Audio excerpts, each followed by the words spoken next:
ጤና ይስጥልኝ ክቡራትና ክቡራን ተመልካቾቻችን እንደምን አረፈዳችሁ። በእስራኤል የኢትዮጵያ ቴሌቪዥን ጣቢያ ልክ በሁለት ሰዓት ይጠብቃችኋል። ትላንትና ሁለት አንድ ወታደራችን በሰሜን አዛ ሰውቷል። ነፍስ ይማር። የእስራኤል መከላከያ ኃይል በሰሜን አዛ በማዕከላዊ አዛ የሚወስደውን እርምጃ በከፍተኛ ሁኔታ እንደቀጠለ ነው። ብዛት ያላቸው ሽብር ፈጣሪዎች ተደምስሰዋል።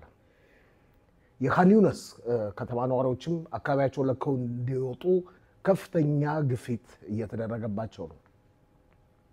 ይህ በዚህ እንዳለ ታጋቾችን ለማስለቀቅ በካታር ዶሃ የሚካሄደው ድርድር ቢቀጥልም